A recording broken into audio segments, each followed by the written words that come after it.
Welcome to the Determined People podcast. I'm glad you're here with us. We're dedicated to spreading encouragement, strength, and hope to a world that's in desperate need of it. Every 13 seconds in America, a divorce occurs. In the time it takes for a couple to recite their wedding vows, 9 divorces have occurred. That's not a good ratio. Now, the divorce rate is 50% for first marriages in America. It rises to as high as 82% for second and third marriages. Something's not working. Now, I have a personal idea about what that is. And it is, I think, number one, people jump back into relationships too quick. Number two, they haven't really taken time to heal. And third, they haven't really worked on themselves to figure out what was my part in the breakdown of that relationship. Now, I'm not a psychotherapist, and I'm not professing to be. These are just my personal opinions. But our guest today is author, speaker, professional coach Laurie Anderson. In 2013, Laurie took the brave step of publishing a book detailing her own divorce from her high school sweetheart.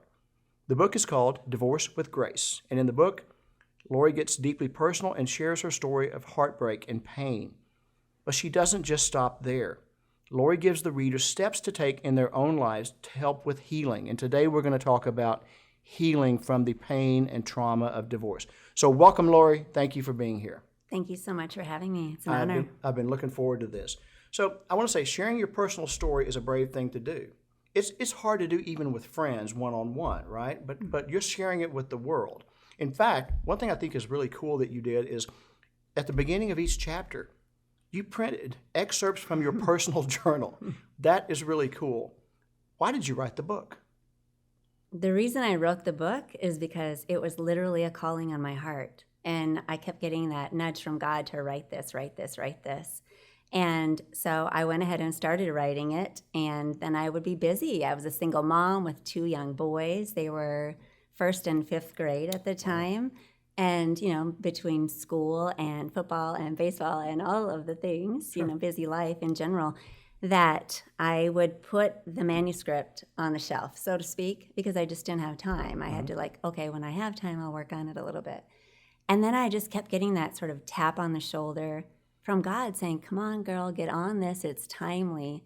Every day that passes is one day less that it's available to people who actually really need this right now. Yes. So I got back on it and devoted all my time and energy on it to get it finished. That's great. How long did it take you start to finish? Yeah, so classic, about 2 years, Okay. which is like what they always say at the Writers League, that Sure. it's normal, but actually a little bit longer. I mean, in terms of I was pulling information and, like you said, excerpts from journaling that was prior to that. Yes. So Have you journaled all your life? Not all my life, but, I remember having the little diary when I was a little girl, Right. like, today I did this and I went to grandma's house and then I washed my hair and then I helped mom with the dishes. It's Personal funny. hygiene's so I good. guess kind of, yes, that is. Yeah, you created an acronym for GRACE, and I'm going to read the words. Grieve, release, allow the good to gush in. This one makes me laugh, and I'll explain why in a minute. Create your life by design and evolve. What did grief feel like to you, Laurie? So at the time of the divorce, grief, it felt like my whole world ended. It felt like it shattered into a million pieces. I was so sad and felt so broken, and I tried everything to save the marriage. We tried for quite some time, and when it was actually happening, I mean, it's like your whole world is turned upside down. I think about, and I wrote in the book, how it feels like the game of 52 card pickup, where you throw all those cards up in the air and then they just fall where they fall, and some are face down, some are face up, and that's just how life felt. Yes. Yes. You even wrote in there that some days you feel like dying. It did. It felt like death. I mean, it's heavy mourning because it really is a death. It's a death of a marriage. It's a death of a commitment. It's a death of the dream that you thought you'd be together forever. Yeah. Because I was never going to get a divorce. We never thought we would. And both sets of our parents were still married and to this day. And so it was hard. That was a tough one to swallow for sure and to accept. Yeah, I often say no one in life sets out to be homeless. No one sets out in life to get divorced. No one sets out in life to feel pain, but it's just part of the human experience that we do have. What advice do you have for men and women who are going through a divorce about the grieving period? Do you suggest that they not date for a while? Do you suggest that they get therapy, go on a wild weekend in Las Vegas, or what? What is your go-to advice for people about how to grieve? Because so many people don't want to grieve; they want to tamp it down, and it's still there inside. And you've got to take the time to grieve. So, what is your advice to men and women? Yes. Okay. Well, first of all, if someone is on the fence whether or not to get a divorce, I always say just be sure to turn over every stone. Have the fortitude to try everything you can to save it and give it some time. Don't rush into that kind of a decision. And I mean, I find marriage to be so beautiful and something very sacred. So I think that, it's really important to do that so that later you're not looking back with regret. And when one day you need to face your kids asking, well, and this was on Dr. Phil, I had seen years prior, which I share in the book, where Dr. Phil said, you don't want to be hasty because one day down the line, when your child looks you in the eyes and says, well, how come you got divorced? How come I didn't get to have my mommy and daddy in the same house? How come? You want to be able to let them know that, we really did try everything. And it turns out it's best this way. Yes. Those are tough ones. Those are deep emotions because when you get kids involved, they're innocent in all this. They're innocent in all this. And you have to grieve for them and what they're going through. Right. And being in 1st and 5th grade, they might not have been as expressive as they might be as an older adult. Absolutely. So what my advice is to, after they've taken the opportunity to turn over every stone to make sure, is this the right thing? And they've tried therapy as a couple and so forth. And I totally suggest that if here you are now going through the divorce or you have gone through the divorce, to really take the time it takes to heal and to really feel it and deal with it so you can heal it. Meaning, take the time to plunge into the thick of that pain and really process it instead of, sweeping it under the proverbial rug, so to speak, because, what happens if you do that is, or if you plunge into a new relationship right away, is that it comes back and it bites you and it bites hard. So I always advise people to just absolutely take your time. Make sure that you really work through your feelings and process through everything, whether that's a therapist, which therapists are amazing and great. I think everyone in this world should have a therapist. In fact, I think it should be mandated. I mean, if we get our teeth cleaned twice a year, we should at least I agree. A mental check-in at least twice a year. So yes, definitely therapy and, doing things that are good for themselves and working on themselves. Yeah. Yes, absolutely. And then as that happens and you take the time to heal, then when it is the right time to move on to a relationship, you're back to that wholeness instead of just trying to fill that void with what you think just loving or being loved will do. Filling the void, and people try to fill it with the wrong things, thinking it's going to work. It's what Einstein said. Insanity is doing the same thing over and over again, expecting different results. And let me expand on psychotherapy for just a minute, because in December 2010, I found a psychotherapist, and I found the right guy. I write about it in my book, and I speak about it, and I encourage people to be open about it. There's nothing shameful about it. Right. And it was great. It's been great growth. I only see him about 2 times a year to make sure I'm really not crazy. But we sit in psychotherapy and we laugh, and but I get so much out of it. I do the work. He does the nudging. Now, what I was going to say about that was this.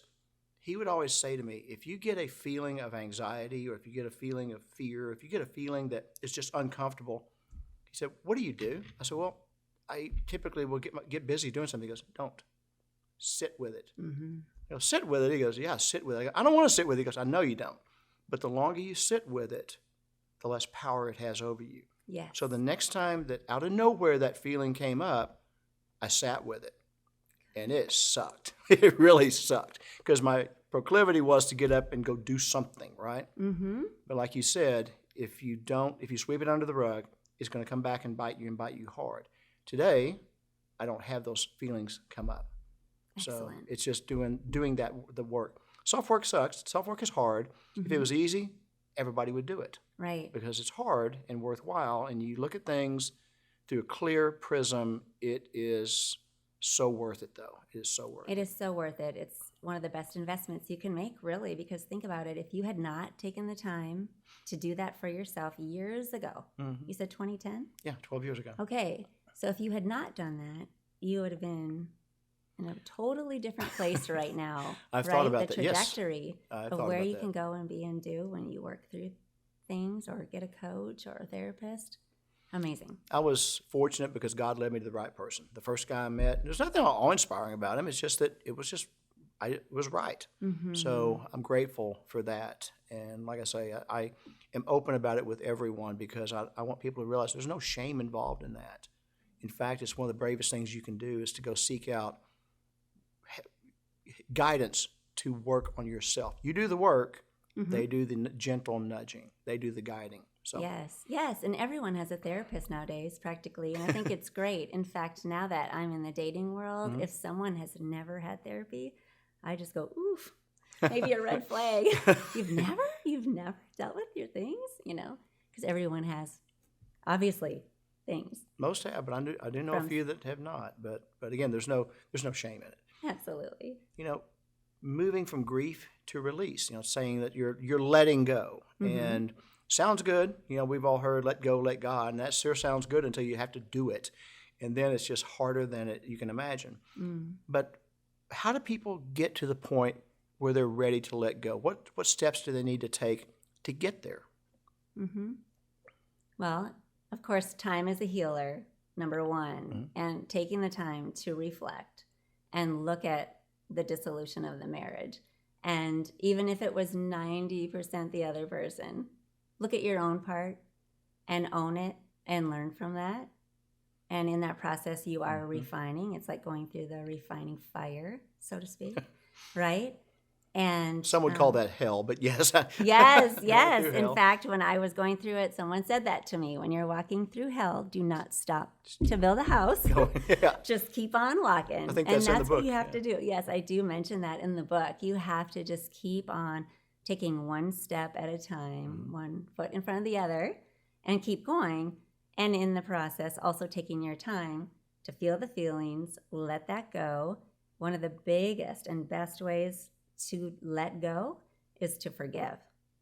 And it's forgiving the other person. It's also forgiving yourself, and then really having that grace.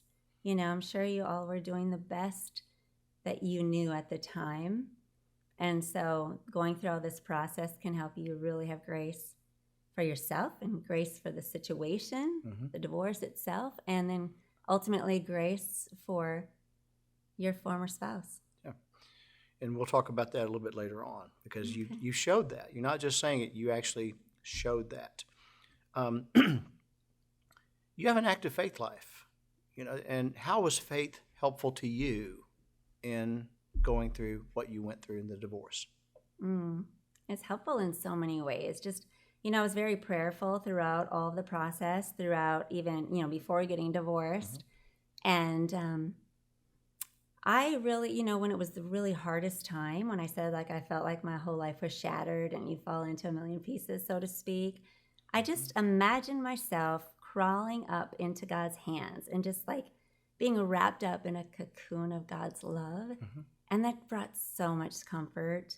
There were times I would go out on a walk through my neighborhood and I would just say, okay, God, I know I have faith that things are going to get better. They are getting better. And just really kept speaking that into myself. Also turning to friends of faith and listening to recordings, of faith that were just really uplifting. Reading the Bible.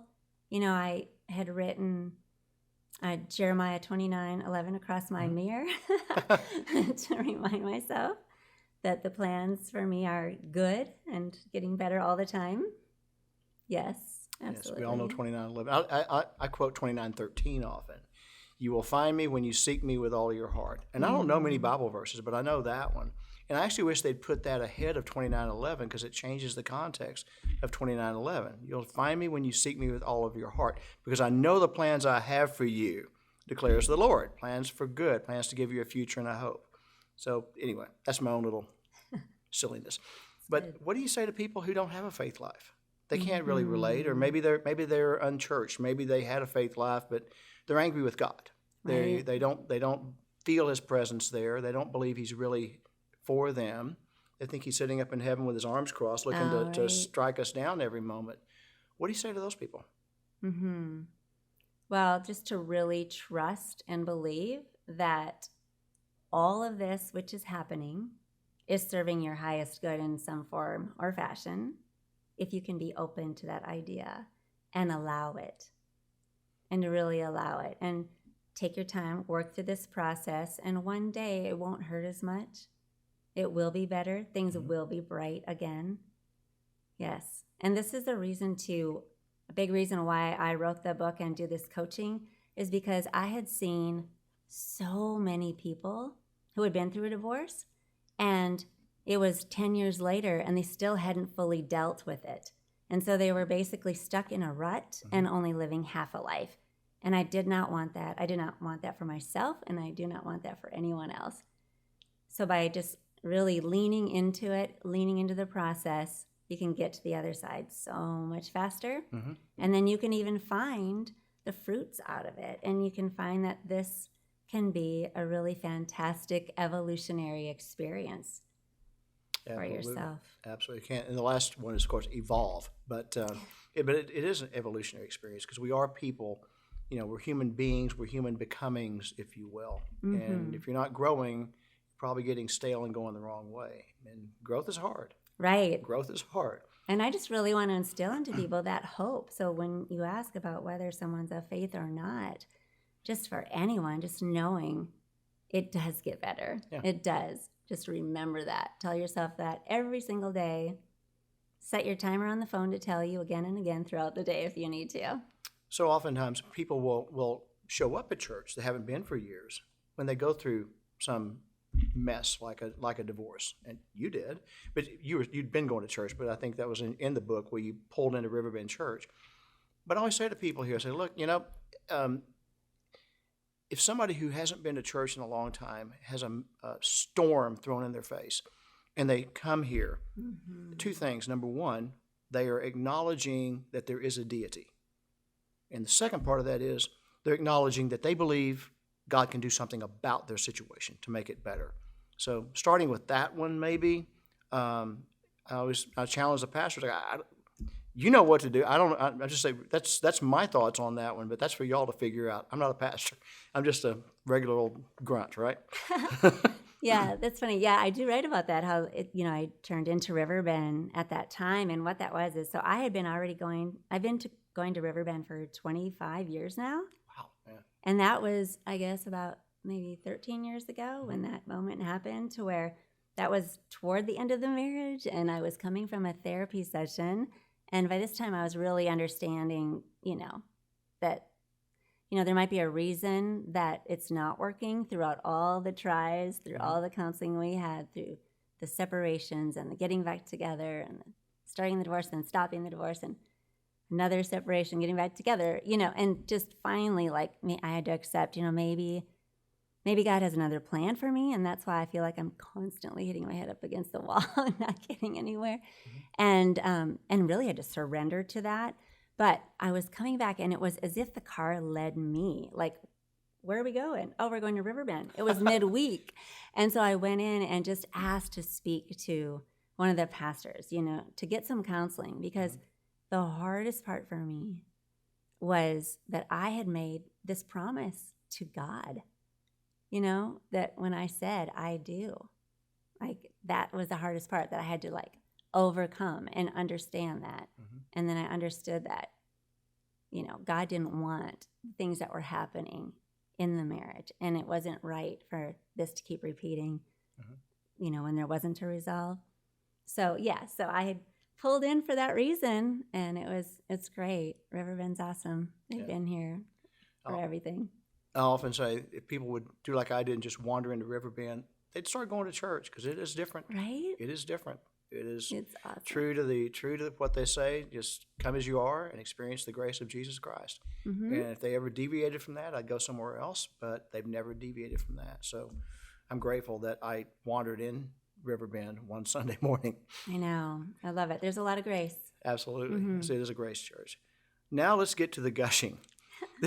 This makes me laugh because when I read that, I'm a visual person, and so I immediately saw a river, a beautiful, pristine, clean river running across some rocks, and I could hear the noise of the water, and I could smell the river as I'm watching this gushing. But then I'm like, when you're in the storm of a divorce, people are going to have a hard time seeing any good gush in.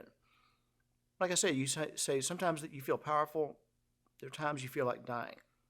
What's your first memory of seeing or feeling some good gushing into your life?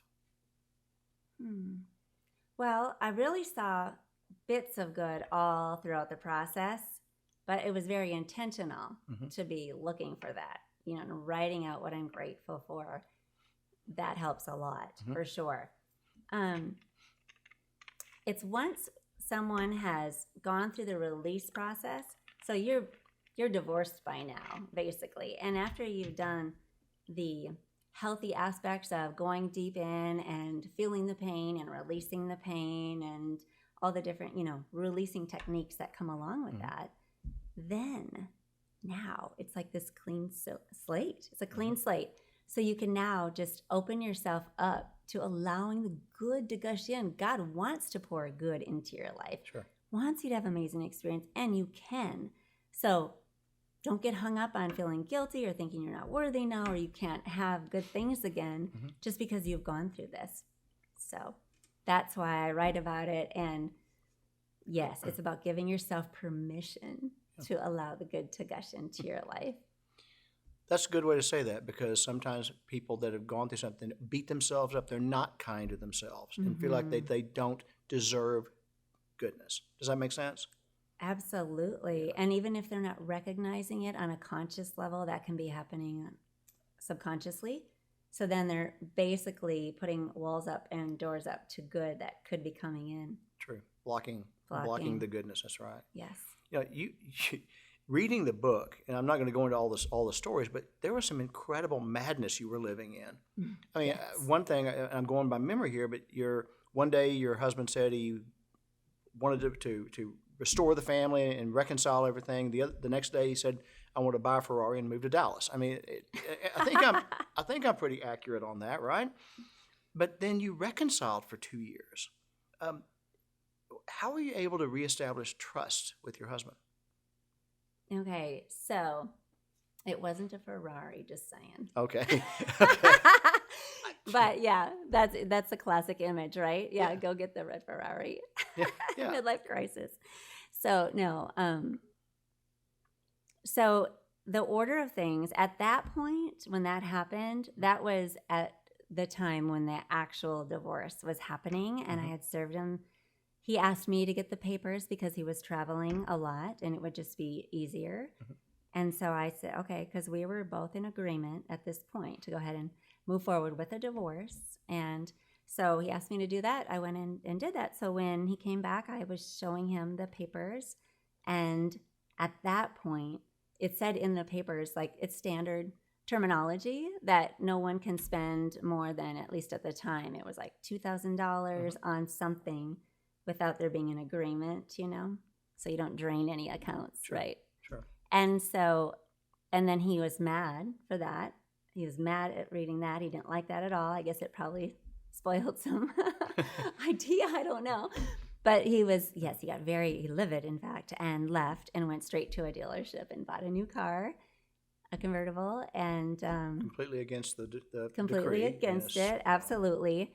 So at that point, we were past the getting back together. So as far as answering the question about trust, no, that was already way past. Let's skip ahead to something I had later on in my notes, but that is, how has that affected your ability to trust other men? Right. And yeah, that's a good question. And I think a lot of people face that, once your heart's been broken, How do you trust completely again? And I will say, at first, I know when I first started dating, there were definitely walls around, not only walls, but I built myself a fortress. I had a fortress around me. No one's getting in. No one's getting in. Yeah. We can have fun. We can go dancing, but no way. But I went through the steps, did the healing, a lot of work to get to that healing level. And then I went to a really cool weekend workshop. It's actually held in Austin, and it's the Discovery workshops. And it was like, I thought, there might be just a little bit more to do on that. I didn't want fear. I didn't want anything in the way. And at that weekend workshop, it was really cool. It was as if I felt like my heart was open, but it was like there was a cellophane wrap around it. So imagine like the chocolate heart that you can get for Valentine's, and there's that cellophane. And I just needed to clear that last bit of cellophane off so that I could really just open my heart 100%. And so, yeah, it happens. You get there. But that was incredible that you were that well in touch with yourself, that you knew that there was still one last tiny layer to remove. And that's very insightful. Really is. I think it's great. Thanks. Now, I do want to talk about the impact on your sons. How did you handle that? Because kids handle divorce in different ways. They begin to think it's their fault. It's not. But they tend to take on that guilt, if you will.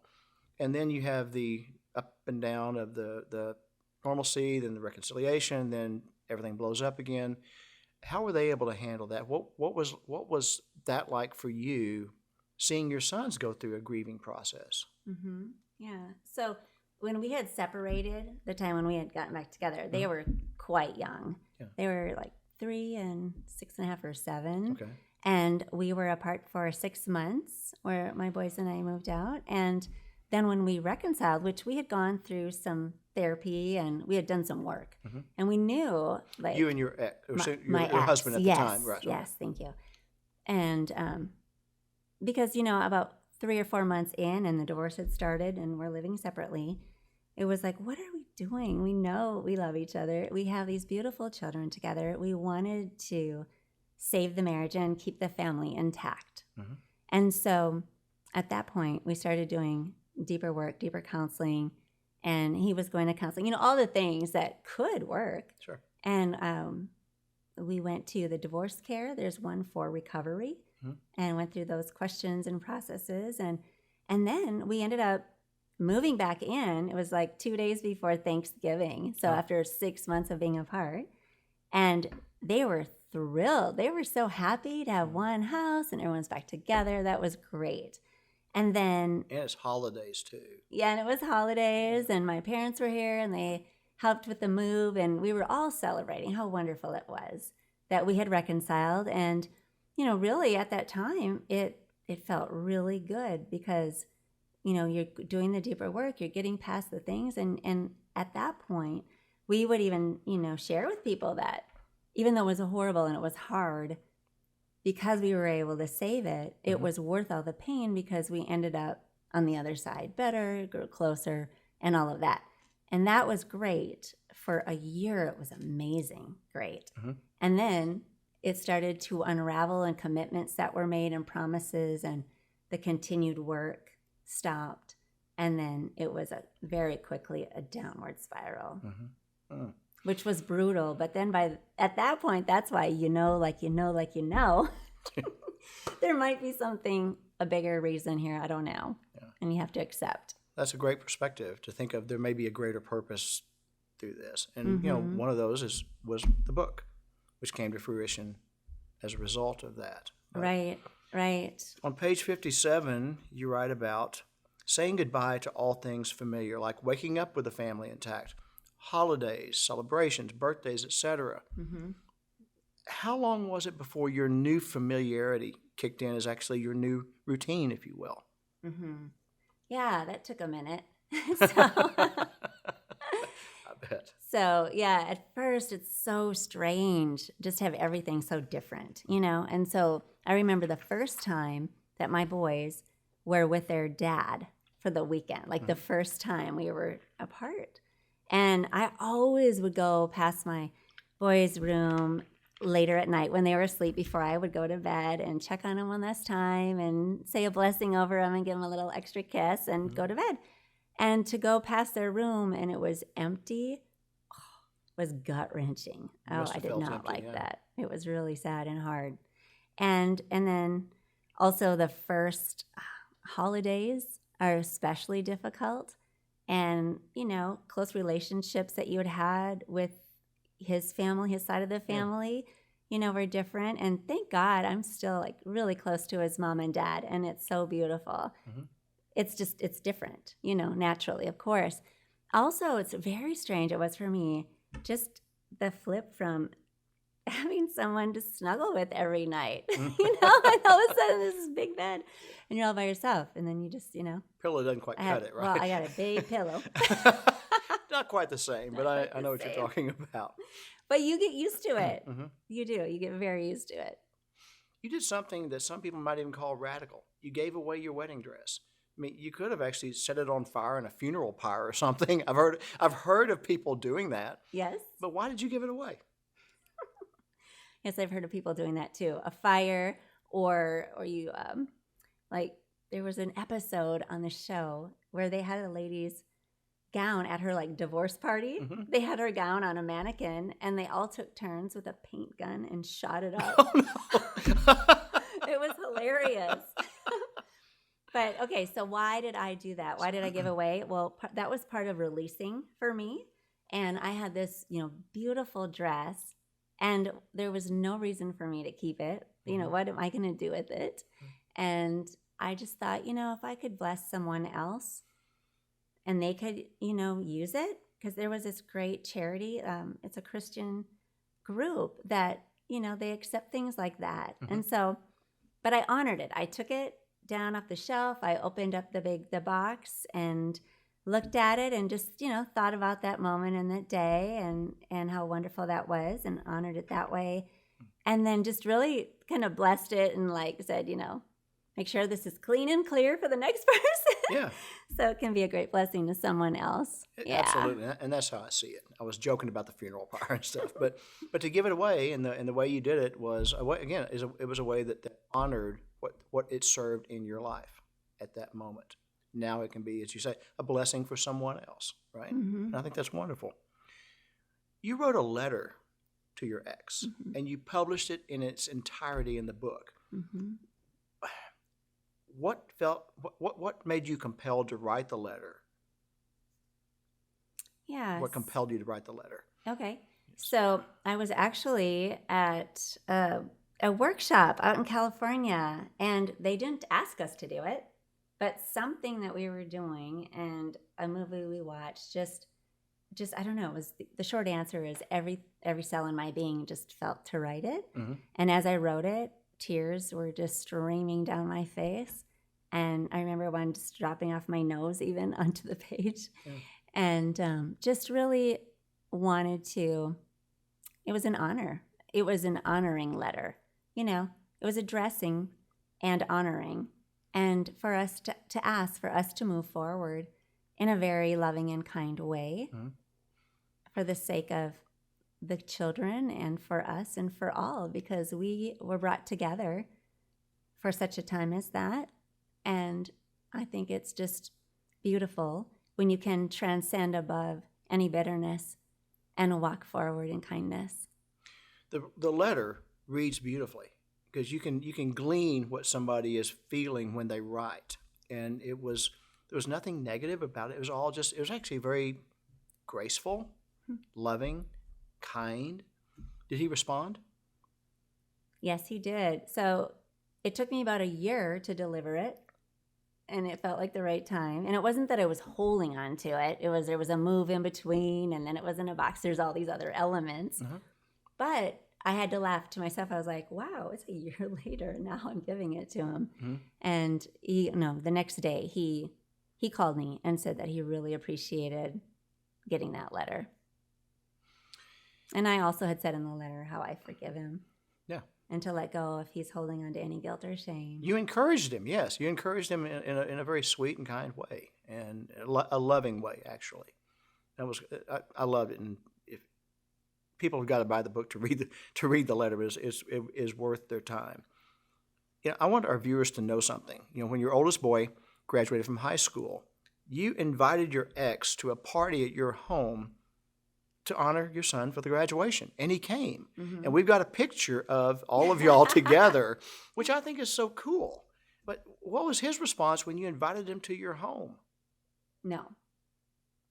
He was not going to come at all. He Really? was like, no way. He did not think that was a good idea because my parents would be there and other family members. And it was just his own stuff that he was still holding on to because it had been years past and my parents weren't holding any kind of grudge over him. That was within himself. And then when I talked to him about that, and he decided to let go of that and just come. And I said, this is about our son. It's not about anyone else. This is to honor his graduation.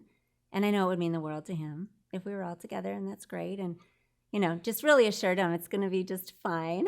And it was great because then he decided to come, and we had a great time. And then after the party, later in the evening, I received a text from him, and he said, "Thank you so much for encouraging me to come. It was so good, and it was actually very healing for him as well." That's great. The anxiety about being there with all your family members and everything is greater inside your head. We build up to be so much bigger than it really is. And then once after the fact, you go, this is actually really cool. And I'm glad I did. I'm glad he acknowledged that and how much it meant to him.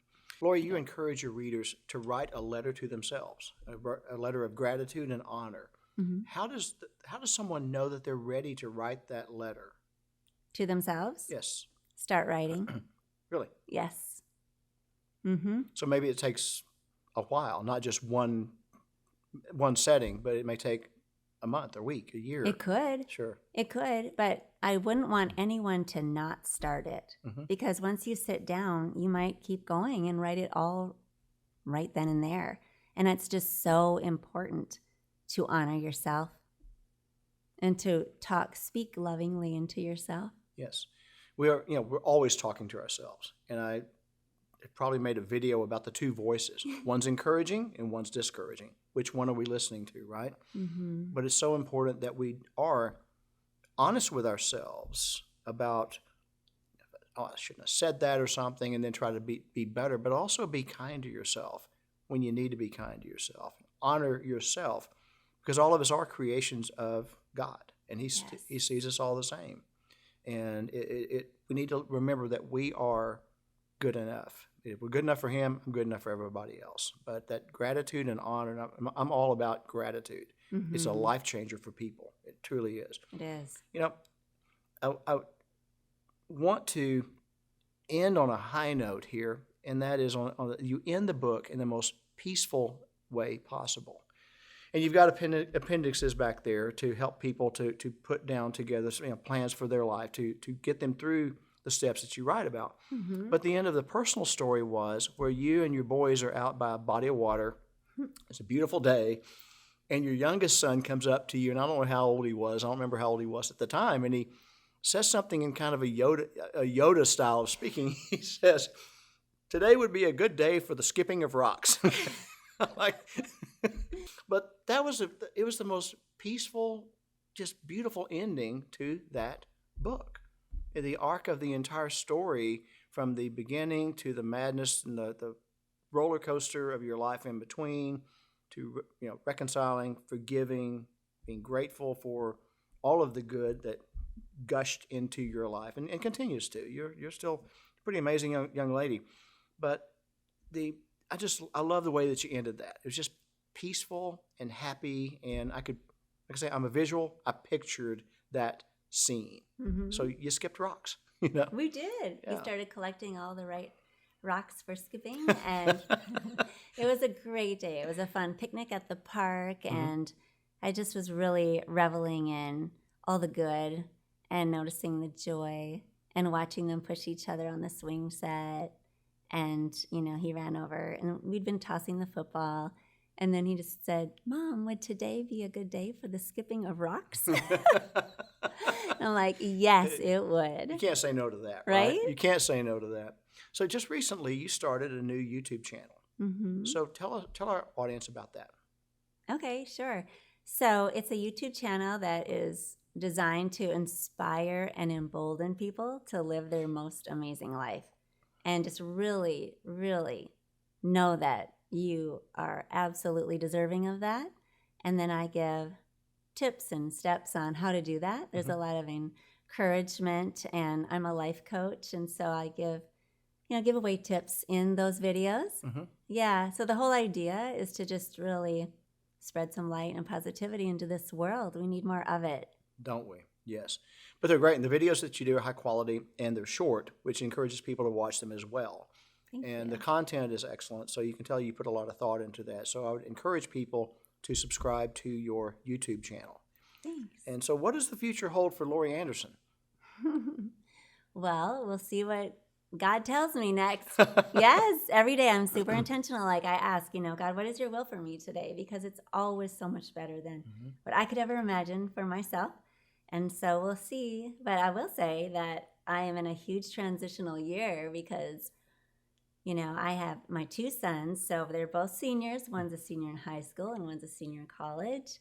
And as, they transition to their next stage, I transition into this crazy title of empty nester. It just sounds so funny to me. So I don't know. Maybe I'll travel the world, write another book. I'll definitely be growing my YouTube channel. I'm really having fun with that, and I felt guided to do that as well. So if I can help empower people, then that's one way I'll be doing it. That is awesome. Yeah.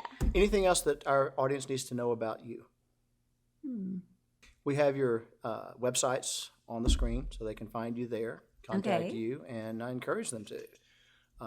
Thank you for coming on today. This has been even better than I imagined, and I imagined knocking it out of the park. This is great. Thank you for being so open, transparent, not just with the book, but here as well, because we talked about some stuff that was a pretty intimate part of your life. And so thank you for not shying away. Oh, yes. Thank you. We look forward to keeping up with what the future holds for you. I know it's a lot of good will be gushing. Yes. I open myself to receive it. Absolutely.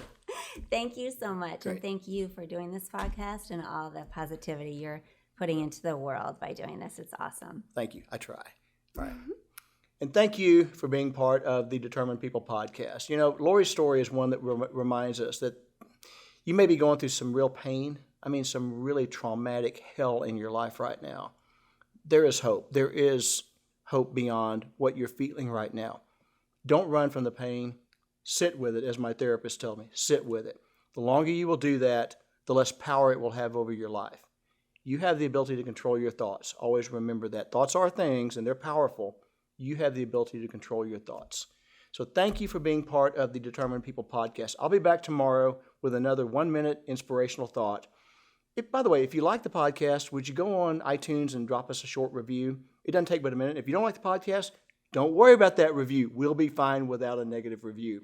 So thank you for being part of this. We do this for you, and you make my life meaningful in being able to reach you with messages of positivity, messages of inspirational thought, and just trying to help bring a little bit of light and life into the world.